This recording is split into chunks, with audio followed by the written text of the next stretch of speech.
नमस्कार विद्यार्थी मित्रांनो, मी खेमराज चामोर्शीकर तुमचं सर्वांचं टेक्स्टबुक सुपर कोचिंग मध्ये स्वागत करतोय.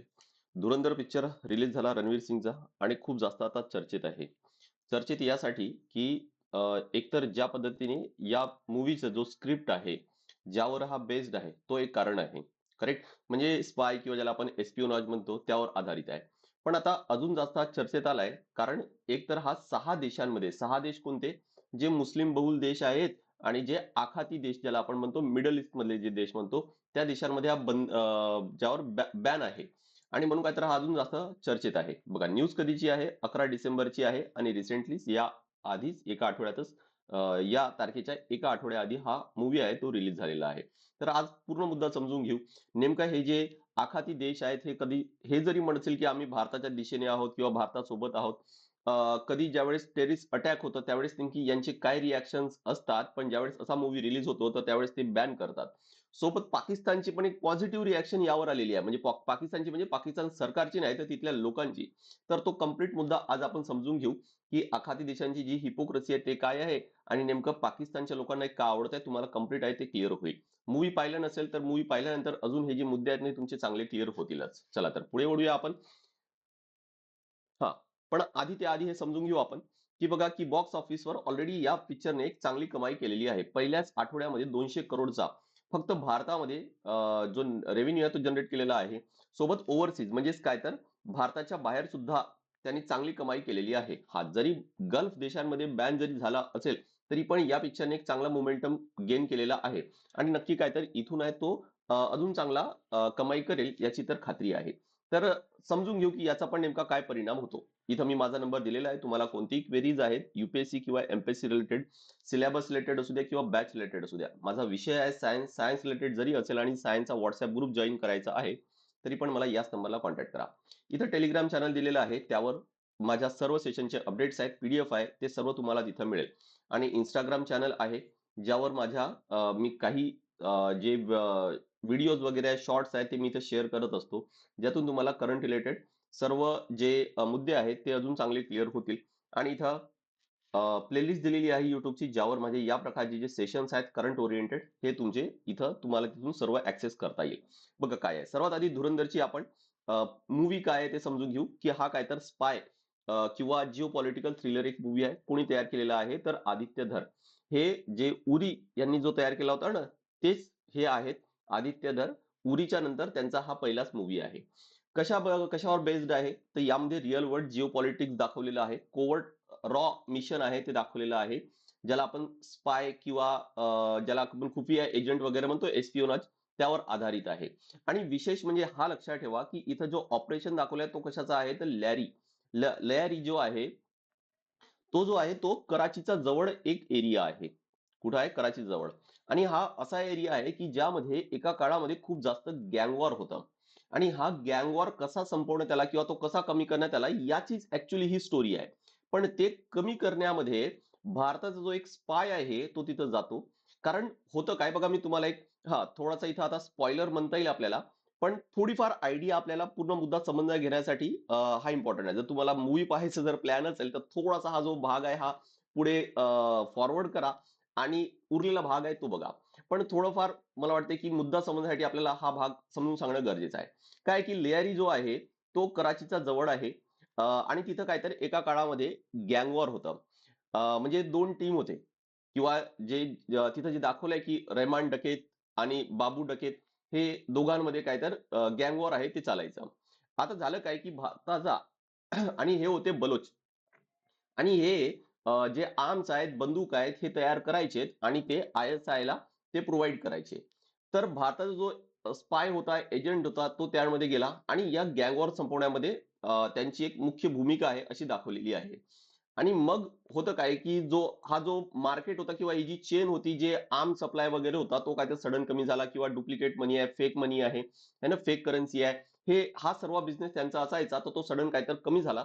असं बेसिकली एक आयडिया आहे या मूवीची. आता यामध्ये असं दाखवलंय, तसं पाहिलं तर हे पाकिस्तानची रियालिटी आहे किंवा ती जी लेआरी जी एरिया आहे तो त्या एरियामधला जो रियालिटी आहे ना ते दाखवलंय. त्यामुळे पाकिस्तानमध्ये आपल्याला असं म्हणता येईल की मिक्स रिॲक्शन आहे. पाकिस्तानमध्ये काही म्हणतायत की यामध्ये रियालिटी काय आहे ना पाकिस्तानची किंवा त्या एरियामध्ये एका काळामध्ये काय होतं हे सर्व तिथं दाखवलेलं आहे. पण कोणी म्हणतायत की पाकिस्तानच्या अगेन्स्ट आहे का, कारण भारतीय स्पाय तिथे गेलाय. बरोबर, त्यामुळे असे मिक्स रिॲक्शन आपल्याला पाकिस्तानमध्ये पाहायला मिळतंय. आता बघा मिडल ईस्टची काय रिॲक्शन आली. मिडल ईस्टमध्ये काही जे देश आहेत 6 देश यांनी काय तर यांना बॅन केलेलं आहे. कोणकोणते देश? बहरेन आहे, कुवेत आहे, ओमन आहे, कतार आहे, सौदी अरेबिया आहे, UAE आहे. या 6 देशांनी याला बॅन केले. कारण काय दिले? कारण म्हटले की हे अँटी पाकिस्तान मेसेज आहे तो दाखवतोय म्हणून. राईट. हा, आता यामध्ये जर पाहिलं तसं तर पाकिस्तानची रियालिटीच खरं तर दाखवलेली आहे की अशी गँग वॉर वगैरे पाकिस्तानमध्ये आधी होतं. आता ते कदाचित कमी झालेलं असेल. बरोबर. इव्हन पुढे आपण बघू की पाकिस्तानच्या एका तिचा एक रायटर आहेत, एक नागरिक आहेत, त्यांची रिॲक्शन काय आहे. तर ते पण आपण समजून घेऊ. बरं, हे काय पहिल्यांदा झालंय का? तर नाही. या आधी सुद्धा पाकिस्तानमध्ये असे काही मूव्हीज आहेत ते बॅन करण्यात आले. जसे फायटर आहे, स्कायफोर्स आहे, द डिप्लोमॅट आहे, आर्टिकल 370 आहे, टायगर 3 आहे, किंवा काश्मीर फाईल्स आहेत हे.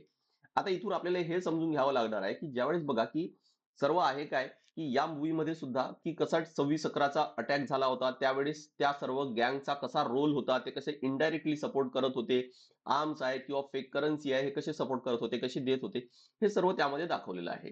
करेक्ट. म्हणजे आपण डायरेक्ट नाही म्हटलं तरी पण इनडायरेक्टली ते 26/11चा अटॅक आहे किंवा जो पार्लमेंट अटॅक आहे, या सर्वांमध्ये त्यांचा इनडायरेक्ट रोल होता, हे आपल्याला नक्की म्हणता येईल. आता जर अशा वेळेस जो टेररिस्ट अटॅक होतो, हाच तर आपल्याला किंवा भारताचा जो रोल आहे, भारतासाठी जो इम्पॉर्टन्स आहे, तो हाच तर दाखवायचा होता.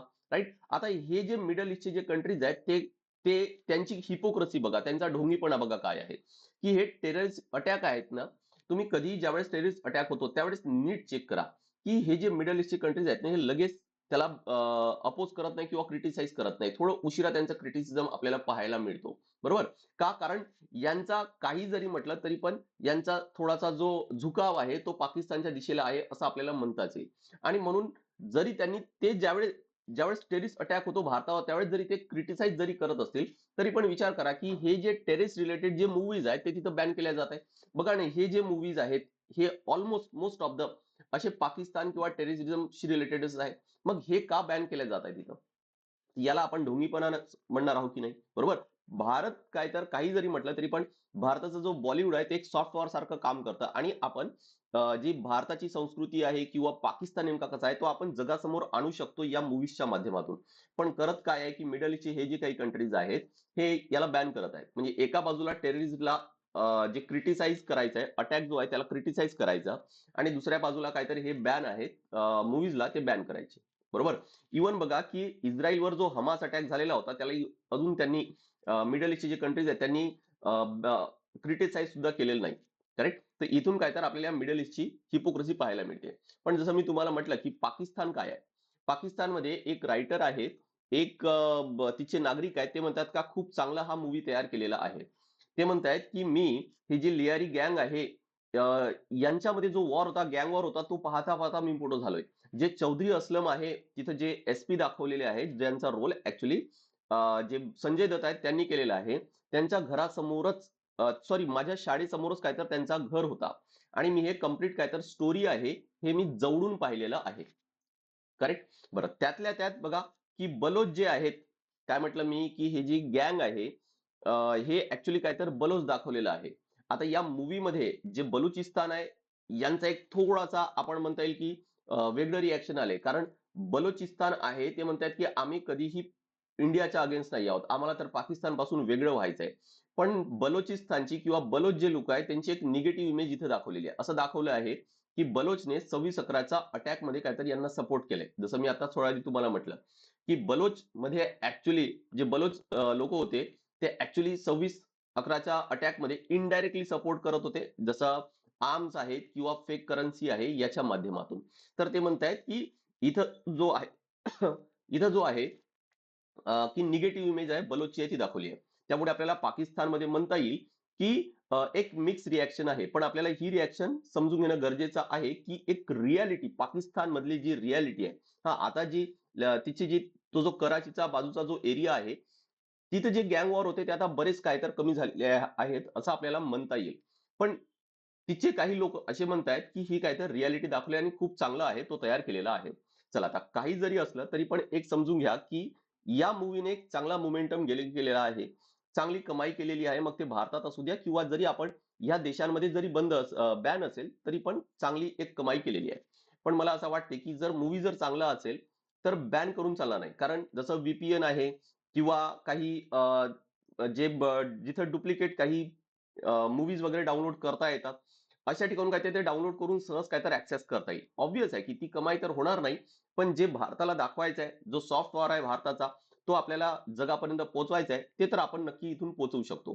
त्यामुळे मला असं वाटत नाही की जो मोटिव्ह आहे, जो अजेंडा आहे, इथून जे रियालिटी समोर आणण्याचा, तो काही थांबणार आहे म्हणून. करेक्ट? आय होप की तुम्हाला मुद्दा आहे तो क्लिअर झाला असेल आणि या सर्वांचा जिओ पॉलिटिक्समध्ये काय रोल आहे, हे पण तुमचा क्लिअर झाला असेल. मी माझा नंबर इथं स्क्रीनवर दिलेला आहे आणि इथं गुगल फॉर्म सुद्धा आहे. तो फॉर्म सुद्धा भरून तुम्हाला ही बॅचची पूर्ण माहिती आहे ती मिळवता येईल. किंवा बेस्ट आहे माझ्या नंबरला कॉन्टॅक्ट करा, कॉल करा किंवा व्हॉट्सअपला मेसेज केलं तरी पण चालेल. तिथे पण आपण डिटेल आहे ते डिस्कस करू शकतो. माझ्या सर्व सेशनचे अपडेट्स तुम्हाला या टेलिग्रामला मिळेल, खेमरासर_टेक्सबुक. सोबत सायन्ससाठी खेमरासर सायन्स हा सुद्धा टेलिग्राम चॅनल जॉईन करून ठेवा. आणि इंस्टाग्राम खेमराज चामोर्शीकर सर्च करा, इंस्टाग्राम अकाउंट पण मिळेल. इथं कुपन कोड दिलेला आहे ज्याचा वापर केल्यानंतर तुम्हाला मॅक्झिमम डिस्काउंट मिळेल. बॅच आपल्याकडे आहे काय तर युपीएससी आणि राज्यसेवा, एमपीएससी राज्यसेवासाठी बॅच आहे यशोदय बॅच, जी बेसिक पासून जिथं आपण कव्हर करू. फर्स्ट ऑर मेंटॉरशिप आहे, 18 बुक्स इथं तुम्हाला मिळतील. आपल्या सर्व बॅचेसवर भरपूर डिस्काउंट आणि नो कॉस्ट ईएमआय आहे. आता ते आफ्टर डिस्काउंट किती फीज होणार आणि दर महिन्याला किती भरावे लागेल, या सर्वांसाठी हा माझा नंबर आहे तो दिलेला आहे, त्यावर डायरेक्ट कॉन्टॅक्ट करायचा आहे. सोबत या बॅचमध्ये आपण गॅरंटीड सिलेक्शन प्रोग्राम सुरू केलेला आहे. यामध्ये तुम्हाला 100% रिफंड आहे जर तुमचं सिलेक्शन नाही होत आहे तर, आणि झालं तर 1,00,000चं कॅश प्राइज आहे. पण मला वाटते की या सर्वांपेक्षा इम्पॉर्टंट आहे आपल्यासाठी की तुमची पोस्ट निघणं, आणि आमच्यासाठी पण तोच रिझल्ट आहे. आणि म्हणून हे कसं अचीव्ह करता येईल तर आपले सर्व लाईव्ह प्लस रेकॉर्डेड क्लासेस असतात आणि अनलिमिटेड रेकॉर्डेड आहे. म्हणजे तुम्हाला कोणतेही बंधन नाही, तुम्ही किती वेळा रेकॉर्डेड सेशन्स आहेत ते पाहू शकता जोपर्यंत तुमचं सबस्क्रिप्शन आहे तोपर्यंत. सोबत मेंटॉरशिप प्रोग्राम आहे इथं आपलं, ज्याद्वारे जे मेंटॉर्स आहेत ते तुम्हाला ऑनलाईन कनेक्ट करतील आणि गाईड करतील. तुमचे काही डाऊट्स आहेत त्यांना रेग्युलरली तुम्हाला विचारता येईल. वीकली रिपोर्ट्स आहेत, ऑफलाईन टेस्ट आहे, सॅम्पल मॉडेल आन्सर्स आहेत, हे सर्व इथं तुम्हाला मिळेल. सोबत मेनचा सुद्धा आपल्याकडे क्रॅश कोर्स आहे 2025-2026च्या सुद्धा विद्यार्थ्यांनी हे जॉईन करता येईल. आणि ग्रुप बी ग्रुप सी साठी प्री आणि मेन्स ही सुद्धा बॅच अवेलेबल आहे, ज्यामध्ये पूर्ण कम्प्लीट सिलेबस आहे तो कव्हर होईलच. चला, आय होप की क्लिअर झालं असणार. तुम्हाला कोणतीही क्वेरीज आहे, माझा नंबर आहे स्क्रीनवर, त्यावर कॉन्टॅक्ट करता येईल. So this is all from my side. Thank you very much.